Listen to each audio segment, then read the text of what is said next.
membahas olahraga, lifestyle, gaya hidup, wisata,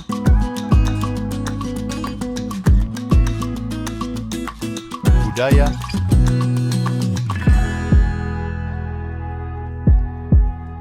politik dan hukum akan dibahas seru bersama host kece dari Odeng dan co-host tercantik Rida dalam program Pagi Seru Sultan TV.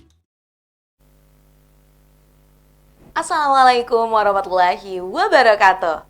Halo pemirsa setia Sultan TV dimanapun Anda berada. Senang rasanya kembali lagi bersama saya Raud Lorida, tentunya dalam program Pagi Seru. Ulas berita, no kaku-kaku.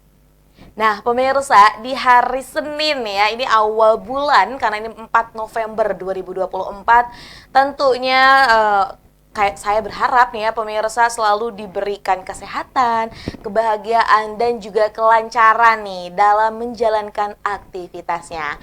Tak terasa ya pemirsa, ini 1 bulan lagi kita akan berganti tahun menjadi 2025. Biasanya nih muncullah resolusi-resolusi yang ada nanti di tahun 2025.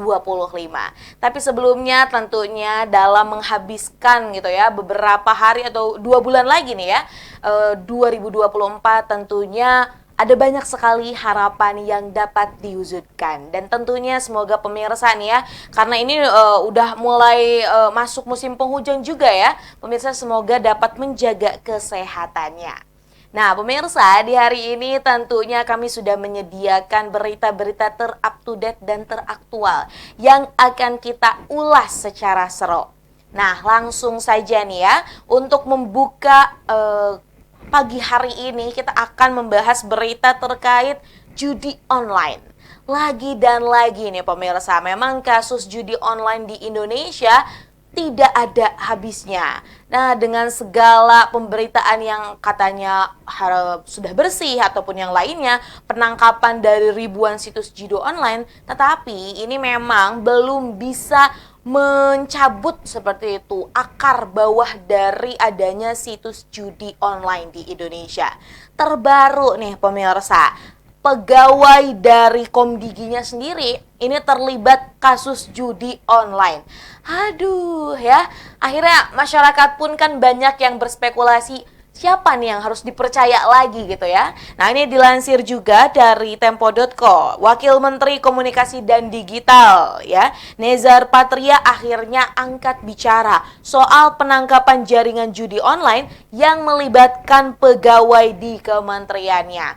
Jadi ini pemirsa, Kementerian Komunikasi dan Digital atau yang sebelumnya ini Kemeninfo ini kan memang mengurusi tadi ya memblokir situs-situs judi online. Tapi nih ya, ternyata pegawainya sendiri malah bekerja sama dengan situs-situs tersebut dalam rangka agar situs tersebut tidak terblokir.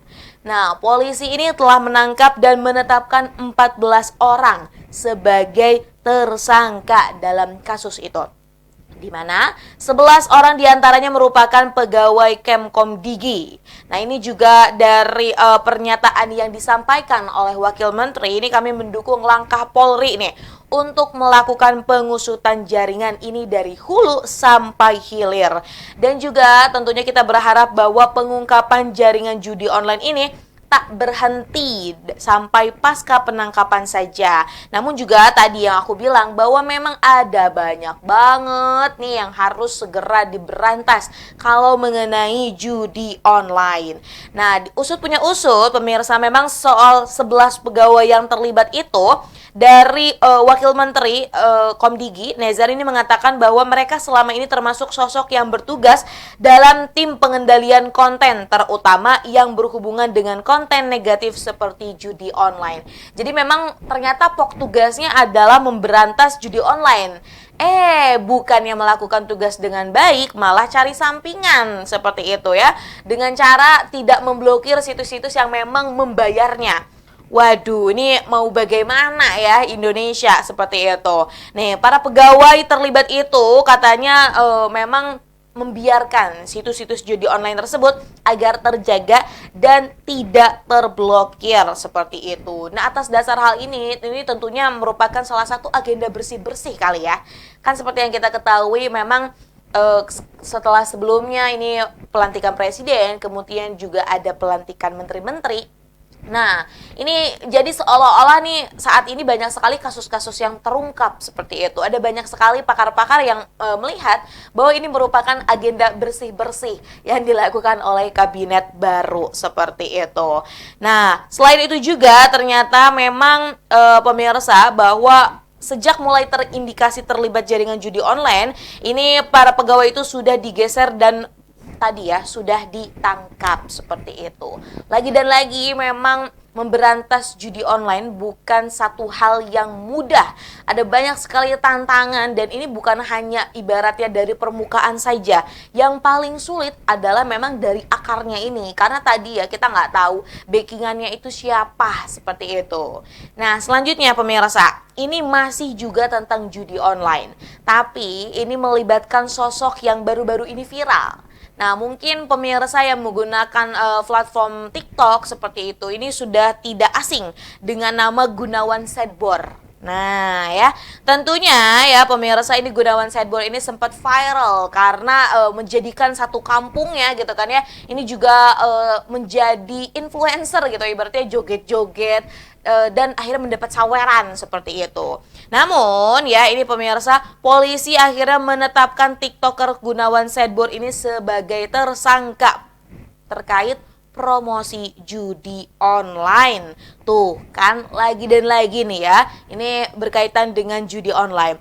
Nah saat ini pria yang memang viral ini karena siaran langsung joget khas-khasnya itu sekarang telah ditahan di Polres Sukabumi seperti itu. Nah sebenarnya kalau kita lihat juga Gunawan ini juga sempat membantah awalnya ya kalau dia ini terlibat dalam promosi judi online. Melalui akun TikToknya, bahkan Gunawan ini juga menegaskan tidak pernah bekerja sama dengan akun-akun yang memang terafiliasi dengan judi online. Nah, bahkan Gunawan Sedbor juga mengklaim nih ya telah berupaya untuk memblokir akun-akun TikTok yang diduga ini terafiliasi dengan judi online pemirsa. Nah, video Gunawan Sedbor ini viral di media sosial TikTok dan biasanya ini kalau melakukan live joget TikTok itu selama 4 jam per hari. Nah, ini tentu pencapaiannya dan juga tadi ya pendapatannya juga cukup fantastis pemirsa. Kan dalam sehari ini Gunawan Sedbor bahkan bisa meraup 400.000, bahkan ini berubah menjadi 4 juta setelah sejumlah warga bergabung ke live joget TikTok Gunawan Sedbor seperti itu. Nah ya ini kita mendelik lagi sedikit tentang viralnya kampung TikTok ya seperti itu. Karena ini banyak sekali warga di Kampung Babakan Baru, Desa Bojong Kembar, RT 5 RW 9, Kecamatan Cikembar, Kabupaten Sukabumi, Jawa Barat yang memang sebelum menjadi influencer ataupun tadi ya joget-joget seperti itu, ini latar belakangnya adalah pembuat kecimpring, buruh pabrik, hingga petani manggis seperti itu. Sebenarnya banyak banget profesi-profesi beragam yang memang dilakukan oleh masyarakat tersebut. Namun ketika melihat tadi ya penghasilan Gunawan Sedbor itu ternyata cukup fantastis pemirsa. Seseorang yang akhirnya melihat gitu kan tertarik. Dan akhirnya ini seluruh masyarakatnya tergiur untuk mencoba peruntungan serupa. Nah, tak sedikit juga warga yang kemudian menyambi dengan melakukan joget TikTok demi memperoleh tambahan penghasilan. Nah, jadi setelah penangkapan Gunawan Sedbor gitu kan, yang sebelumnya itu desa tersebut cukup ramai, banyak banget orang-orang berjoget viral dan akhirnya mendapatkan saweran, kini cukup sepi seperti itu. Bahkan dari tadi ya aparat setempat pun meminta gitu kan agar masyarakat bisa kembali dengan profesi utamanya seperti itu. Karena kan tadi ya namanya joget-joget itu kan ibaratnya ada masanya ya. Viral tuh menurutku ada masanya gitu. Nggak setiap orang ataupun tadi ya satu tren itu akan abadi. Tentu akan tergilas lagi dengan tren-tren lainnya ataupun dengan orang-orang lainnya yang datang ke industri entertainment, salah satunya melalui platform TikTok seperti itu. Jadi memang diharapkan mencari uangnya secara halal seperti itu ya. Tapi ya terlepas dari itu memang kan kalau zaman sekarang juga banyak sekali orang-orang yang mencari nafkah melalui tadi ya media sosial, salah satunya entah itu Instagram ataupun TikTok. Nah, entah itu melakukan live dengan joget-joget atau mempromosikan barangnya. Tapi ini juga perlu diperhatikan pemirsa bahwa memang nih ya para tadi promotor dari judi online itu juga punya taktik yang cerdas. Ia melihat bahwa nih mana nih orang-orang yang tepat untuk dijadikan marketingnya. Tapi juga kadang selaku orang yang memang dimintanya harusnya kita juga bisa lebih bijak seperti itu. Apalagi kita selaku pengguna media sosial lah gitu kan. Jangan mudah tergiur dengan ibaratnya mau di endorse gitu kan, wah merasa bahagia sekali, tapi ternyata endorse-nya promosi judi online. Ingat loh, sekarang juga peraturannya cukup ketat terkait dengan promosi judi online. Ada banyak sekali kasus-kasus yang menjerat akibat promosi judi online. Ini baru promosi loh pemirsa, belum menggunakannya. Apalagi kalau menggunakannya, tentu ada peraturan yang lebih berat lagi ya, seperti itu. Kita juga berharap ya bahwa memang ini judi online segera diberantas. Karena ini benar-benar merusak seperti itu pemirsa. Ada banyak kasus kejahatan juga yang terjadi akibat judi online. Jadi ini masyarakat Indonesia juga kita perlu aware lah, lebih peduli lagi, kemudian juga lebih bijak lagi dalam menggunakan media sosial ataupun tadi ya website-website internet yang ada. Dan perlu ditekankan lagi bahwa judi itu hanya sementara dan itu hanya ibaratnya perangkap yang dilakukan agar kita terjerumus dan tadi merugikan. Bukan hanya merugikan diri sendiri, tapi juga bisa merugikan keluarga tentunya. Nah, pemirsa, dua berita tadi membuka perjumpaan kita di pagi hari ini. Masih ada berita yang lain yang akan kita ulas. Maka dari itu, jangan kemana-mana, tetap bersama kami di Pagi Seru. Membahas olahraga, lifestyle, gaya hidup, wisata,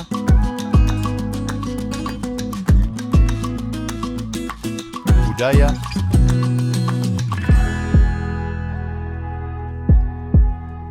politik dan hukum akan dibahas seru bersama host kece dari Odeng dan co-host tercantik Rida dalam program Pagi Seru Sultan TV.